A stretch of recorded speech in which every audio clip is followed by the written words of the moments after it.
Assalamualaikum warahmatullahi wabarakatuh. Pertama-tama yang saya hormati Bapak Muhammad Adam HR SHI MH selaku dosen pengampu mata kuliah pengantar hukum dan etika bisnis Islami dan teman-teman semuanya yang saya banggakan. Pada kesempatan kali ini, marilah kita panjatkan puji dan syukur atas kehadiran Allah Subhanahu wa Ta'ala yang telah memberikan karunia-Nya dan rahmat-Nya kepada kita semua sehingga masih diberi kesehatan hingga saat ini. Dan tak lupa pula sholawat serta salam kita curahkan kepada junjungan kita Rasulullah Shallallahu Alaihi Wasallam. Di sini kami dari kelompok 12 akan memaparkan materi kami yang berjudul sengketa bisnis. Saya Azra Latifah Listi sebagai moderator dan teman-teman saya Ratna Dwi Yulianti, Zakiyah Widya Ihsani, Dwi Nurdianti dan Laila Rohmi Cahyaningrum sebagai pemateri. Baiklah, mari kita mulai dengan pemaparan materi yang pertama. Baiklah, di sini saya akan menjelaskan pengertian sengketa. Sengketa dalam Kamus Besar Bahasa Indonesia memiliki arti pertentangan atau konflik. Pertentangan atau konflik berarti hal-hal yang terjadi antara dua orang atau lebih untuk memperebutkan sesuatu. Pertentangan atau konflik bisa juga diartikan sebagai suatu permasalahan yang ditimbulkan oleh suatu hal dan perilakunya lebih dari satu orang atau dua orang lebih. Orang-orang dalam konflik tersebut memiliki tujuan serta kepentingan yang sama.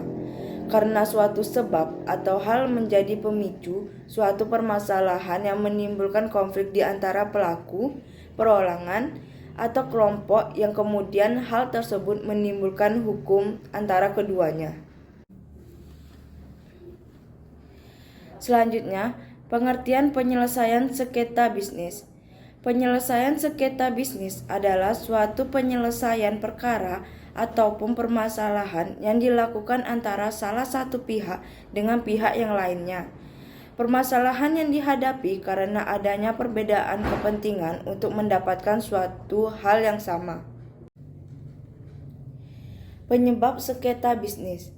Adanya penipuan atau ingkar janji yang dilakukan oleh salah satu pihak atau kedua belah pihak yang melakukan perjanjian.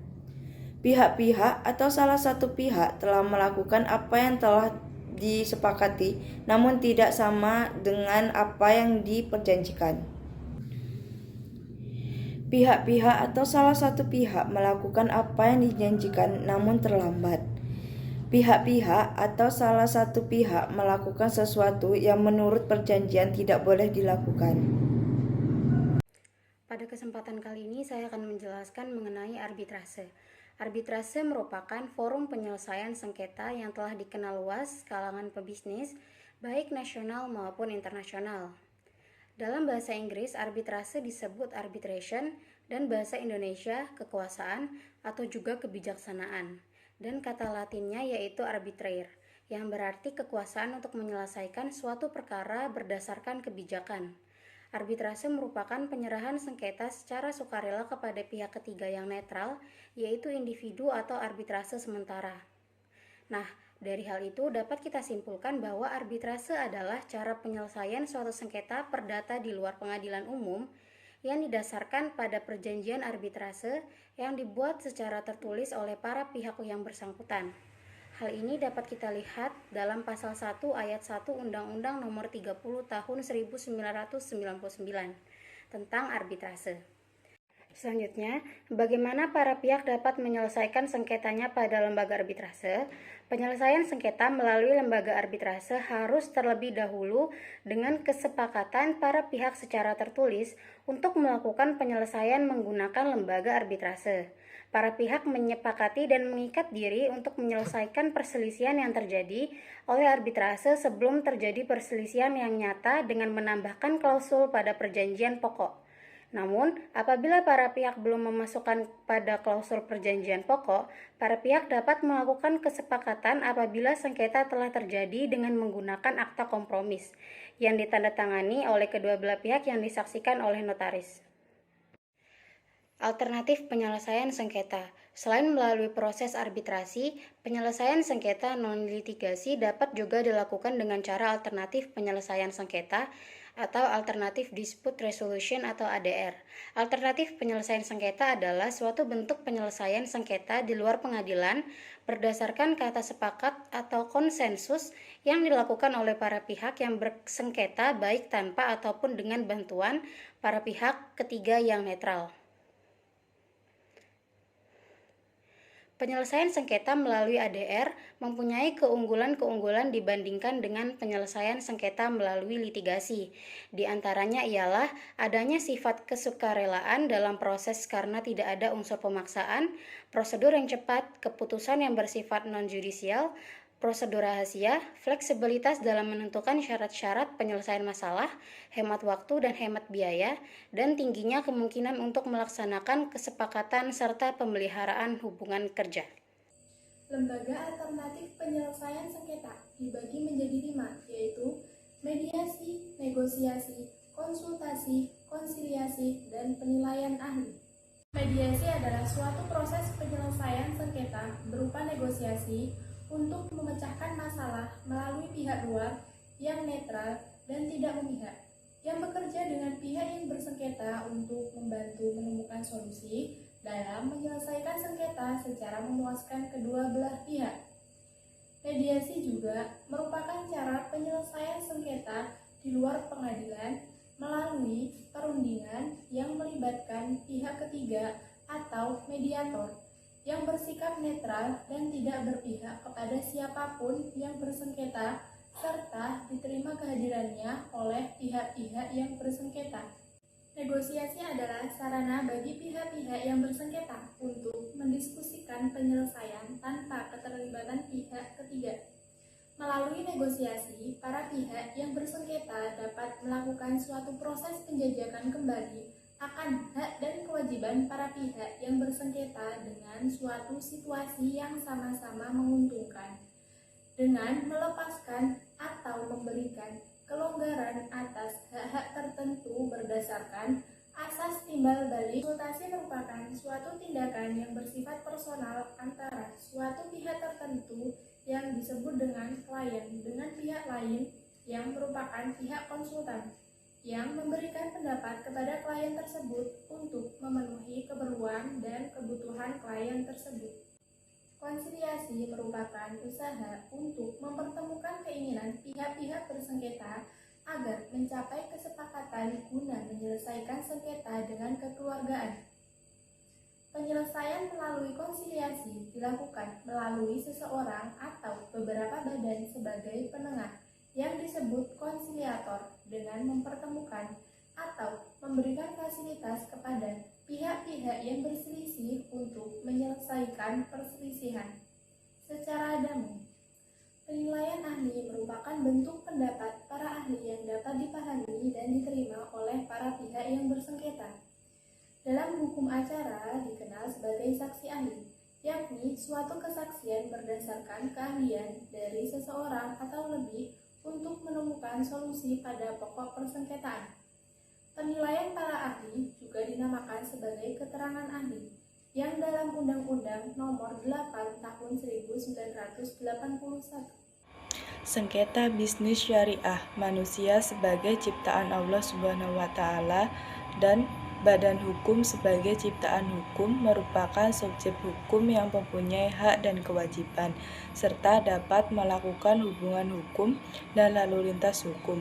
Dalam melakukan hubungan hukum, terutama kegiatan ekonomi, pasti terjadi konflik yang apabila tidak dapat diselesaikan melalui musyawarah, maka akan melahirkan sengketa. Sengketa dapat diselesaikan di luar pengadilan atau out settlement count dan dapat diselesaikan di dalam pengadilan in settlement count.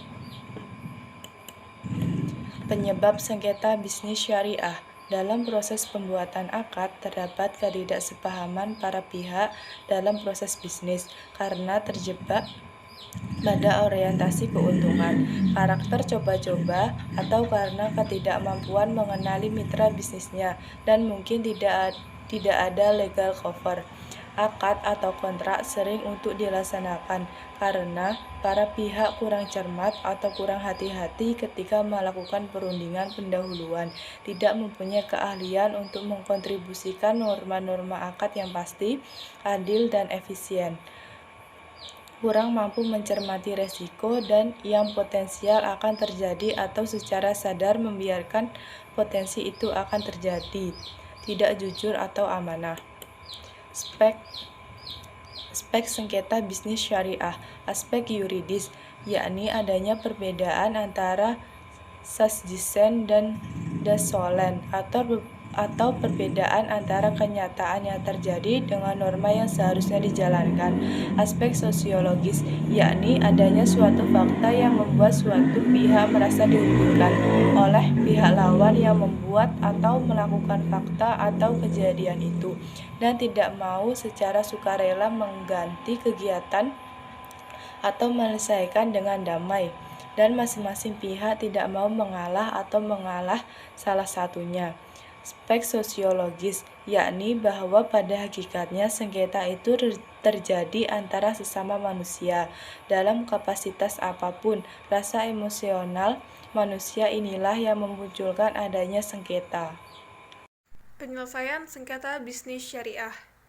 Perdamaian dan alternatif penyelesaian sengketa ADR, konsep perdamaian sebagaimana yang tersebut dalam berbagai kitab fikih merupakan suatu doktrin utama hukum Islam dalam bidang muamalah untuk menyelesaikan suatu sengketa.